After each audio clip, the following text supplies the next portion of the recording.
మలయాళం నటి భామ కొద్ది రోజులుగా భర్తతోని విడిపోయిందనుకుంటా నెట్టింట ప్రచారం జరుగుతున్న సంగతి తెలిసిందే. ఇక భర్తతో దిగిన ఫోటోలు డిలీట్ చేయడం, ఇక సింగిల్ మదర్ అని పెట్టుకోవడం వల్ల ఈ సన్నివేశాలన్నీ చూస్తే గది అర్థమైతేనే ఉన్నది. అయితే తాజాగా ఈమె ఇంకో పోస్ట్ పెట్టిందంట. ఆ పోస్ట్ ఏందనంటే అసలు అమ్మాయిలు పెళ్ళి ఎందుకు చేసుకోవాలి, డబ్బులు ఇచ్చి మరి ఎందుకు కొనుక్కోవాలి, అసలు అవసరమే లేదు. ఒకవేళ పెళ్ళైన తర్వాత వాళ్ళు గిట్లా మనని వదిలేస్తే మన పరిస్థితి ఏంది? వాళ్ళు మాత్రం మంచిగా మన డబ్బులతోని ఎంజాయ్ చేస్తారు, సుఖంగా ఉంటారు. మనం మాత్రం సింగిల్గా ఒంటరిగా మిగిలిపోయి బ్రతకాల్సి వస్తుంది.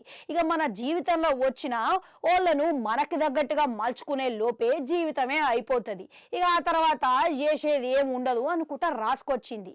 ఇక మళ్ళీ దీన్ని బట్టి చూస్తుంటే వాళ్ళిద్దరు ఈడిపోయారు అనేది అర్థమవుతున్నది. ఇక ఈ అమ్మడికి 2020లా అర్జున్ అనే వ్యక్తితోనే పెళ్ళైందంట. ఇక పెళ్ళైన తర్వాత ఈ అమ్మడు యాజ్ యూజువల్ గా సైన్మాలకి దూరం అయింది. కుటుంబమే జీవితం అనుకొని, కుటుంబం జీవితానికి అంకితం అనుకొని సైన్మాల అవకాశాలు వచ్చినా గానీ సైన్మాలు చేయలేదంట.